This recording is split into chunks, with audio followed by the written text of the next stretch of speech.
Hablamos de un movimiento filosófico, religioso y gnóstico que se había extendido por Europa como alternativa conceptual a la Iglesia Católica. En este sentido, los cátaros, conocidos como los hombres buenos, fomentaban la libertad, la búsqueda interior y la conexión con lo divino mediante fórmulas sobre las que la Iglesia del momento no estaba conforme. Por ello, a partir del año 1209 y hasta el 1244, se llevó a cabo una cruzada con el fin de reducir o eliminar este movimiento religioso calificado como herejía por el propio Papa Inocencio III.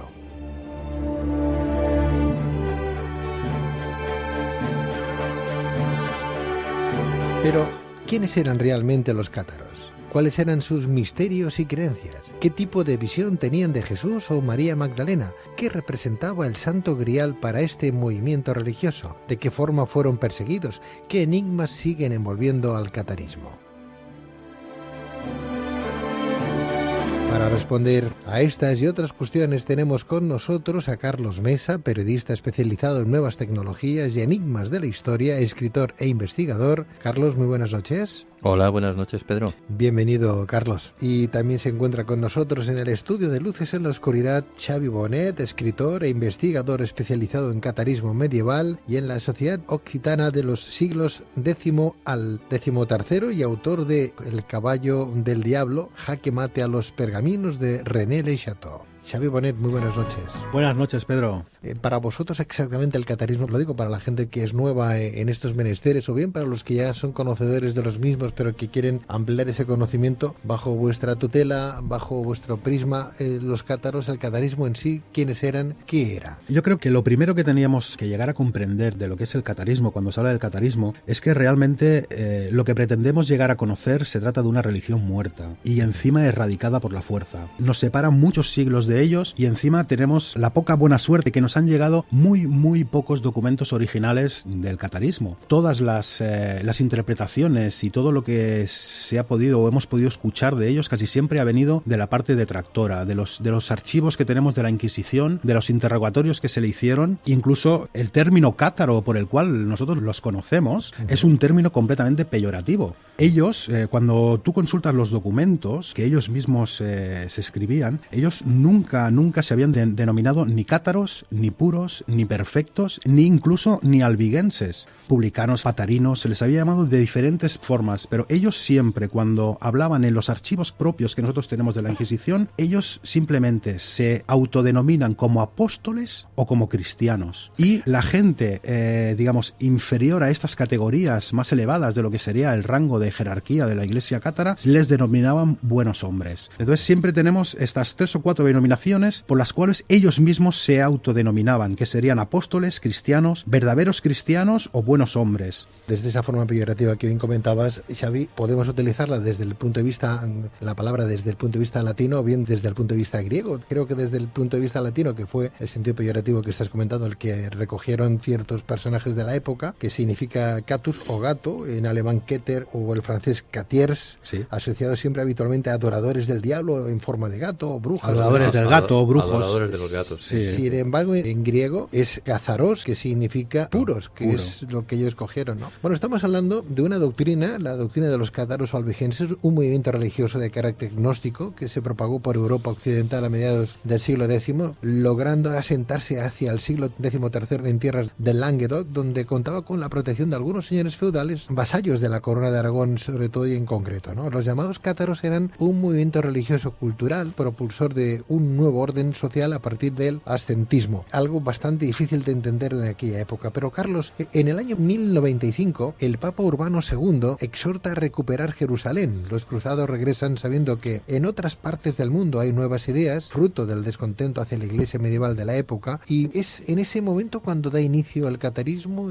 ¿Son también caballeros templarios los que se convierten al catarismo? No, como bien estamos diciendo todo el rato, es un movimiento religioso, pero un movimiento religioso muy sencillo de entender, donde la doctrina es una doctrina manera muy fácil, muy simplona, lo que hace que evidentemente cada vez se vaya interesando más y más gente, ¿no? Además allí no hay indulgencias, es todo muy simple, apenas existen ritos eucarísticos, el consolamentum y poco más prácticamente. Hace que cada vez pues haya más y más gente interesada. Aparte que por otro lado los mismos nobles no tienen que dar cuentas a nadie, ¿no? Se dan cuentas a sí mismos. Entonces estos mismos condes que rigen esos condados del sur de Francia, de la parte de Occitania, se van interesando más y más en el catarismo, van viendo que esa gente es una gente buena, que en definitiva no hace ningún mal, y bueno, pues se va extendiendo como el reguero de la pólvora. Por otro lado, pues no hay ni tan siquiera matrimonio, para ellos es algo, una especie de imposición, ¿no? Que viene dada por parte del Vaticano, así que cuando dos personas deciden estar juntas entre sí, simplemente adoptan esa decisión y a partir de ahí pues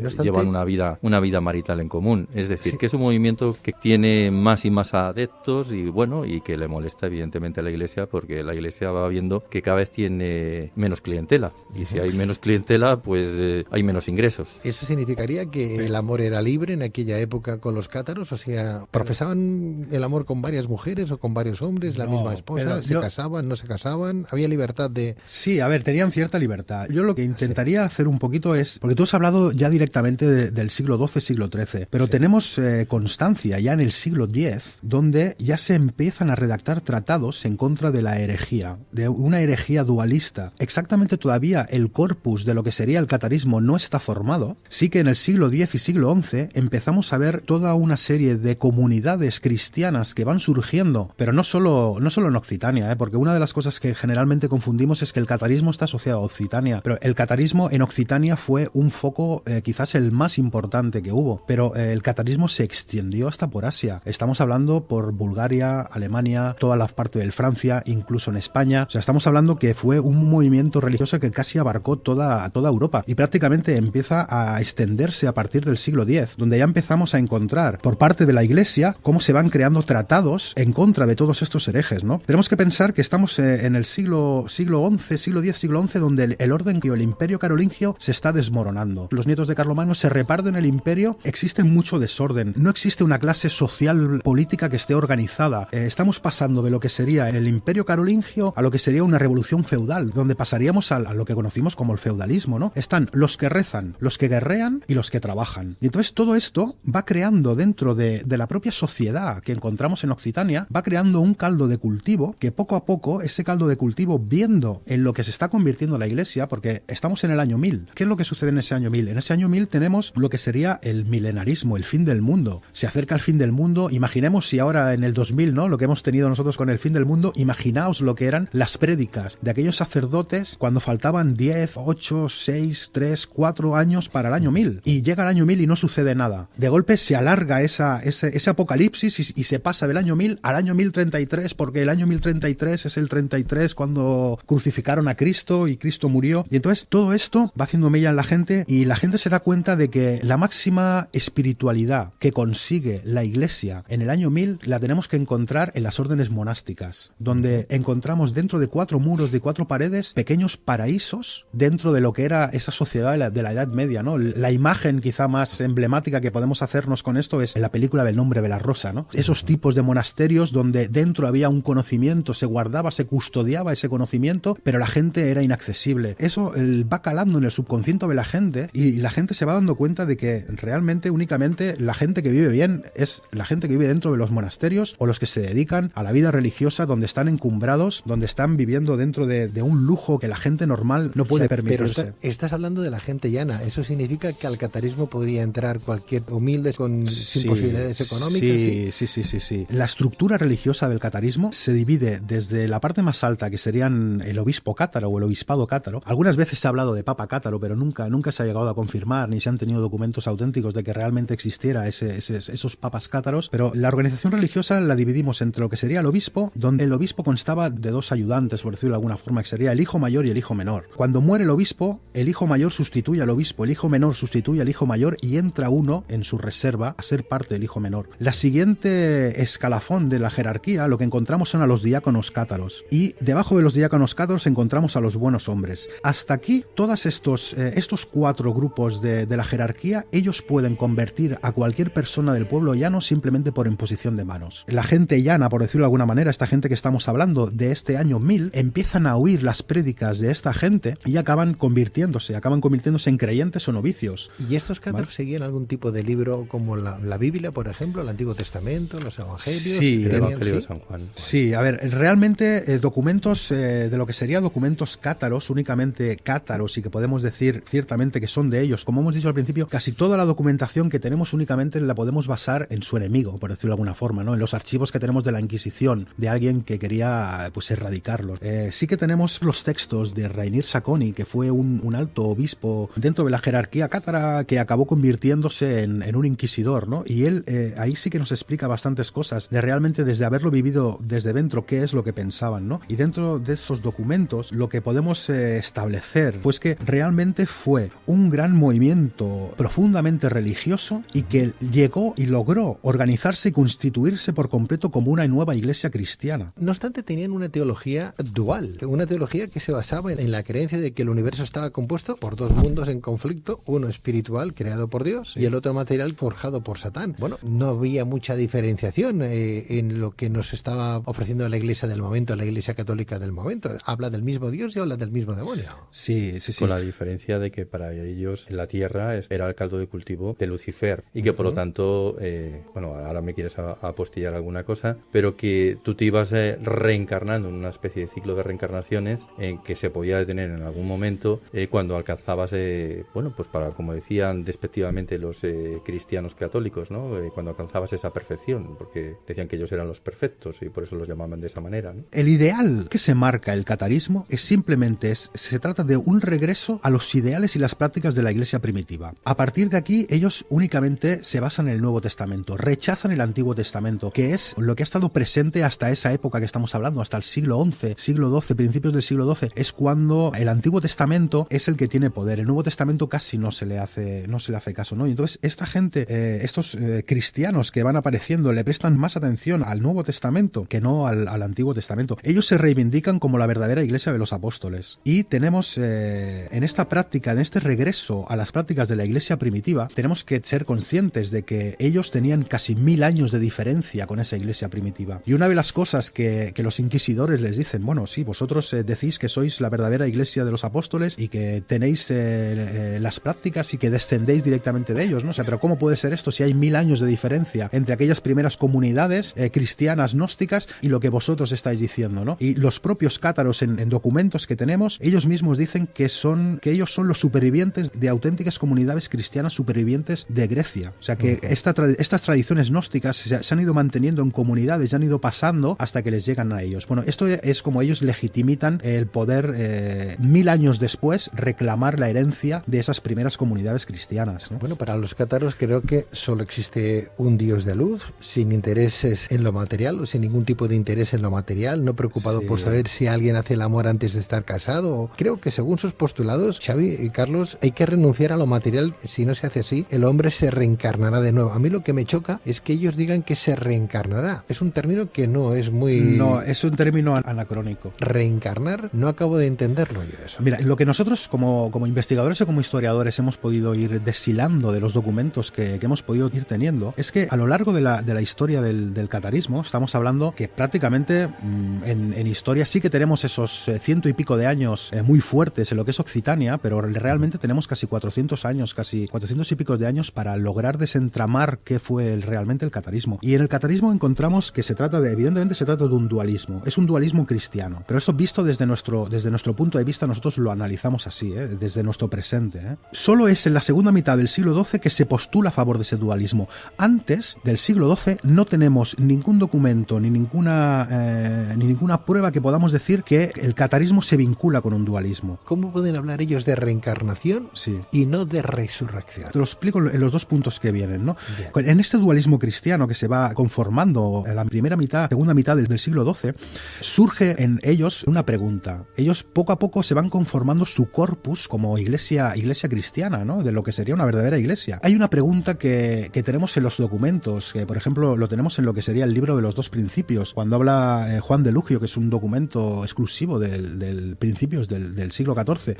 Ellos se preguntan realmente por qué existe el mal. mal. Y ante esa pregunta es cuando surgen los dos tipos de dualismo que conocemos dentro de lo que es el catarismo, que sería un dualismo mitigado y un dualismo absoluto. El dualismo mitigado únicamente lo encontramos hasta mediados del siglo XIII, donde ellos en este dualismo mitigado lo que piensan, Rainier Saconi, el excátaro que se volvió inquisidor, él mismo decía, a mediados del siglo XIII decía, piensan en modo acertado que solo hay un principio, pero muchos de ellos se equivocan en lo que concierne a la Trinidad, confiesan que Dios creó de la nada a los ángeles y los 4 elementos, pero se equivocan al decir que el diablo, con su permiso, formó todo lo que es visible, es decir, este mundo. Creen que el diablo formó el cuerpo del primer hombre y encerró a él, a un ángel que había pecado levemente, y todas las almas son transmitidas por este ángel. Esto se conoce como el dualismo mitigado. ¿Por qué se conoce como el dualismo mitigado? Porque si te fijas aquí, al final de lo que se explica, dicen, creen que el diablo formó el cuerpo del primer hombre y encerró en él a un ángel que había pecado levemente, y todas las almas son transmitidas por ese ángel.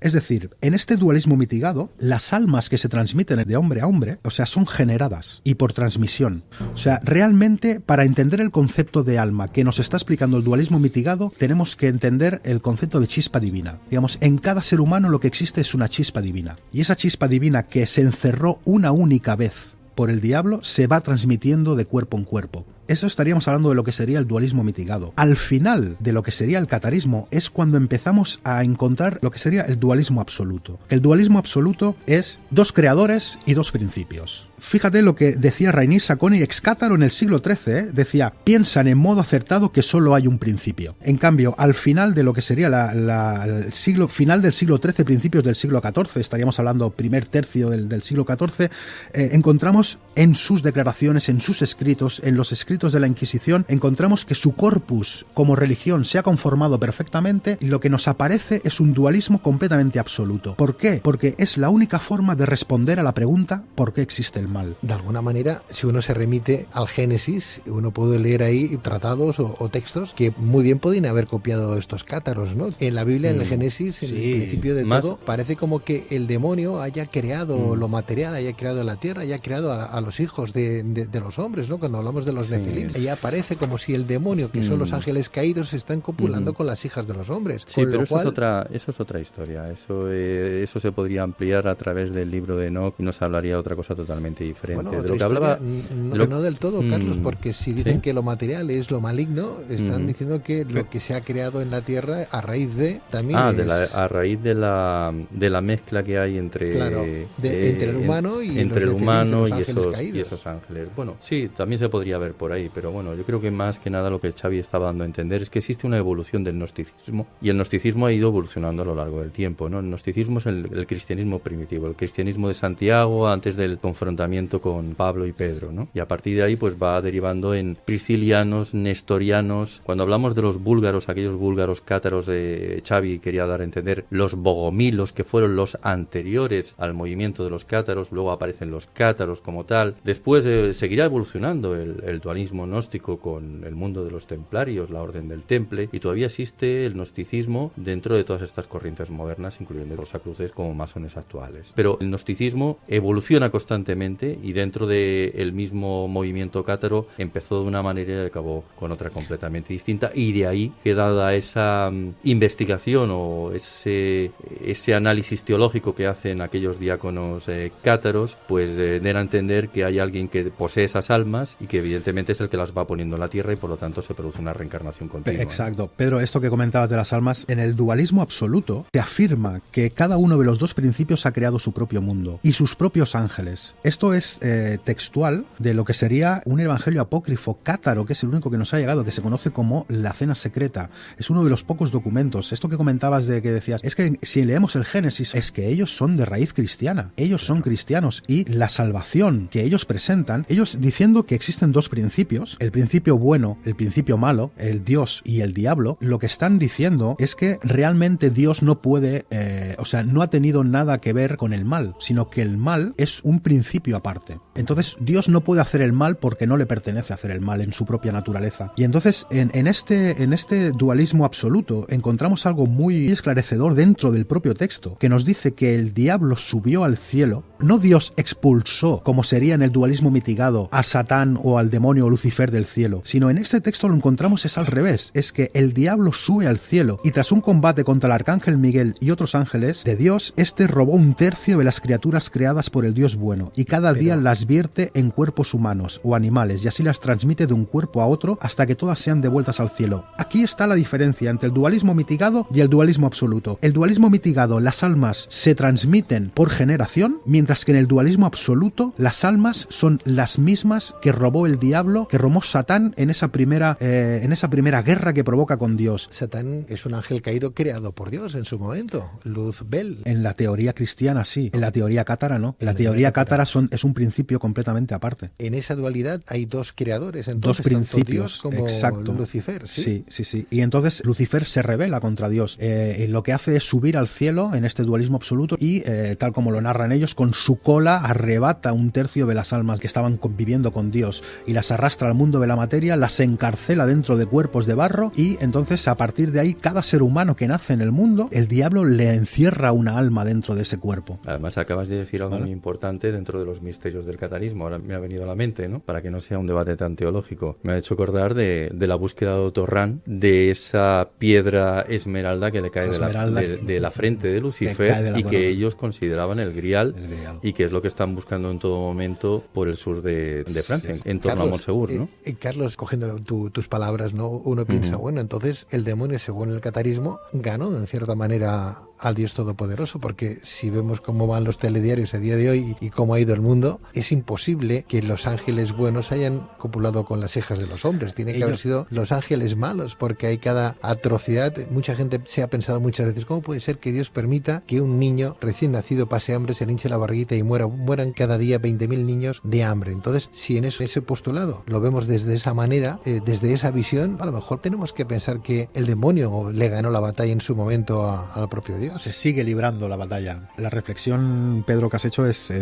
fantástica, ¿no? Ellos mismos se llegaron a hacer esta reflexión en el siglo XII y en el siglo XIII, y por eso llegan a la conclusión de que realmente existen dos principios creadores. El principio creador sería, explicándolo como lo explicaba Platón. Platón explicaba lo que sería el mundo sensible, que es el mundo temporal, el mundo material, y lo que sería el mundo inteligible. O sea, las realidades universales, el mundo de las ideas, ¿no? Entonces, ese mundo material es el que ellos acusan de que es el construido y el creado por Lucifer, mientras que el mundo espiritual, ese mundo que según ellos mismos atribuían en palabras de Jesús, cuando Jesús decía mi mundo y mi reino no está en este mundo, es porque este mundo, según los cátaros, es el creado por Lucifer, y ese otro mundo que prometía Jesús es el que aspiran, es el del Dios bueno, donde Lucifer subió y robó esas almas y después las va encerrando dentro de los cuerpos. De la figura de Jesús, ¿qué visión tenían los cátaros? Para ellos era todo, la figura de Jesús, No estamos hablando de la cruz. ¿Jesús de Nazaret era un mensajero? En el dualismo absoluto, Jesús no tenía cuerpo, porque no podía haber encarnado dentro de un cuerpo, porque si hubiera encarnado dentro de un cuerpo estaría sometido al Dios malo. Y entonces fue Dios quien envió a Jesús únicamente en lo que sería en su espíritu para que transmitiera la buena nueva, la noticia de cómo, o sea, después de muchísimo tiempo de que, por decirlo de alguna forma, ¿no?, de que Lucifer está encerrando almas dentro de los cuerpos, Dios envía a Jesús a la tierra para que les diga la buena nueva y les diga cómo se debe librar esa batalla dentro de este mundo material para poder librar y acceder al mundo del cual han sido robados. Estaríamos diciendo... Pero lo envía desde el punto de vista espiritual, no físico. Exacto, desde el punto de vista espiritual, no físico. Por lo tanto, es un mensajero, ¿no? También me ha hecho acordar dentro de las curiosidades, ahora me he acordado de que consideraban el crucifijo un elemento de tortura y por supuesto para nada lo veneraban. Y cuando hablábamos anteriormente a micrófono cerrado de que no había simbologías, que no había simbología de ningún tipo, ¿no?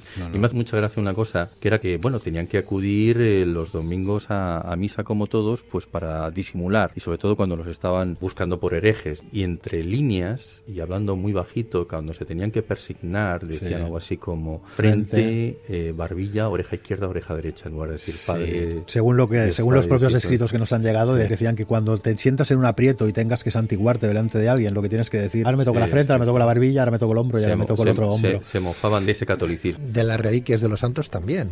Sí, todo lo que fuera consagrar a esta tierra, el apego a esta tierra, ellos no lo querían, ellos lo rechazaban todos los sacramentos, ellos juntaban todos los sacramentos de la Iglesia, los juntaban prácticamente en un sacramento, que era el consolamen, donde a partir de ese sacramento, que servía de bautismo, servía de comunión, servía de extrema unción, exacto, ¿no? Que con el tema de la extrema unción entra mucho el juego de lo que comentabas antes, ya es el tema de la reencarnación y lo que sería el término de la hendura. Supongo que te suena el término de la hendura. Ellos tendrían que haber tenido algún tipo de contacto con Oriente, ¿no? Porque claro, a mí lo que me choca es el tema de la reencarnación, que no es un término es que no podemos, muy propio de... Exacto, es que, a ver, nosotros hablamos de reencarnación porque actualmente estamos muy influenciados por Oriente en este tema, pero realmente es un término totalmente anacrónico. El término correcto... Inclusive dentro de la cristiandad católica siguen habiendo elementos que son propios de Oriente y en concreto del budismo. Es que a nadie le choca, por ejemplo, ¿qué es el rosario? Que el rosario es la pulsera mala de los budistas, la malá de los budistas, perdón.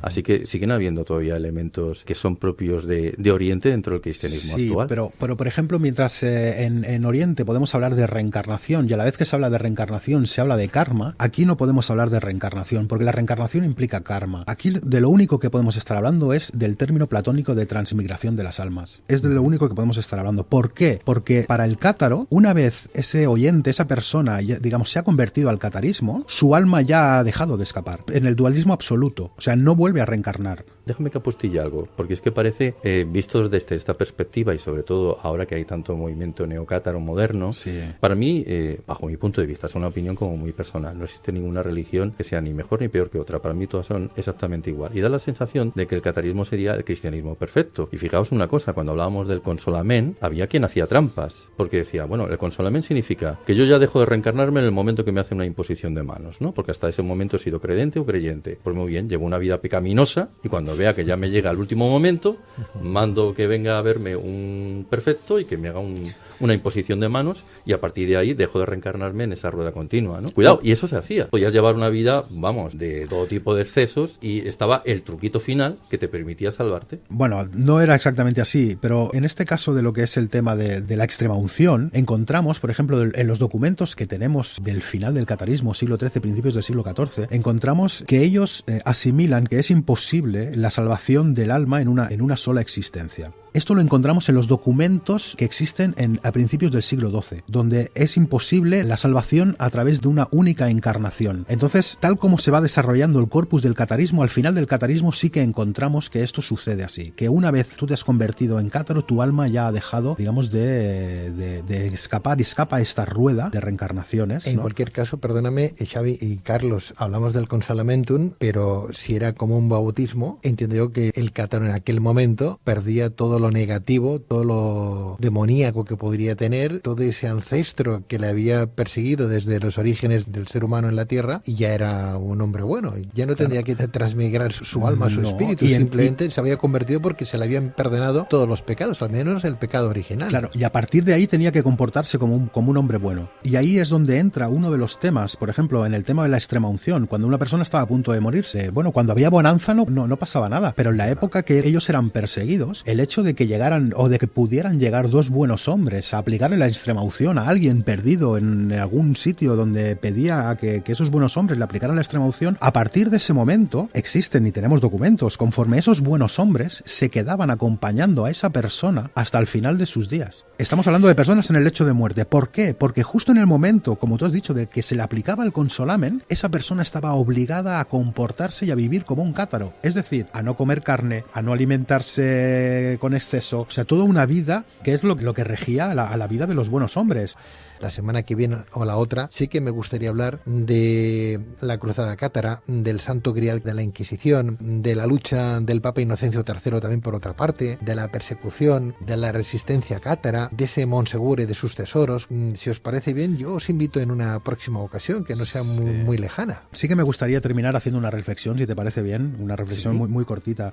Si es que siempre estamos hablando, siempre hemos llegado a hablar sobre el dualismo cátaro, ¿no? Y cómo es una religión dualista y siempre estamos con el dualismo y con el gnosticismo. Realmente ellos fueron una iglesia cristiana que sentían los valores cristianos que aplicaban en el Nuevo Testamento. Ellos, bajo su propio ideal, lo que quisieron fue reconstruir, igual que sucedió en el Renacimiento, reconstruir 1000 años después lo que serían aquellas primeras comunidades de cristianos, que ellos entendían que eran aquellas primeras comunidades de cristianos. Pero siempre se ha hablado de lo que sería el dualismo, ¿no?, de los cátaros, pero realmente ellos, en el fondo, ya sea un dualismo absoluto o un dualismo mitigado, ellos no eran dualistas. O sea, ellos presentan el mundo como de dualismo, pero al final de todo hay una batalla que se gana, y esa batalla la gana únicamente el Dios bueno. Entonces, ellos lo que van haciendo durante toda su predicación es combatir a ese Dios malo que está en este mundo en el que habitamos, pero con la intención de que siempre se llegará al final y que al final ganará el Dios bueno. Entonces sí que existe ese dualismo de cómo explicar las cosas materiales y las cosas que tenemos en esta existencia, pero ellos realmente predicaban para que todas las almas pudieran encontrar la salvación, y al final la victoria estaba garantizada por el Dios bueno. Los primeros cátaros propiamente dichos aparecieron en la región francesa de Lemosín entre el 1012 y el 1020. Algunos fueron descubiertos y ejecutados en la ciudad de Toulouse en el 1022. Sí. Asimismo, se enviaron predicadores para combatir la propaganda cátara a principios del siglo XII. Sin embargo, los cátaros ganaron influencia en Occitania debido a la protección dispensada por varios miembros de la nobleza occitana. Se les conocía como perfectos, pues según la Iglesia Católica eran herejes perfeccionados, aunque ellos se autodenominaban los buenos hombres. Xavi Bonet, escritor e investigador especializado en catarismo medieval, la sociedad occitana de los siglos del X al XIII. Gracias, Xavi, por estar con nosotros y hasta la próxima. Carlos Mesa, periodista especializado en nuevas tecnologías y enigmas de la historia, escritor e investigador. Carlos, gracias a ti también.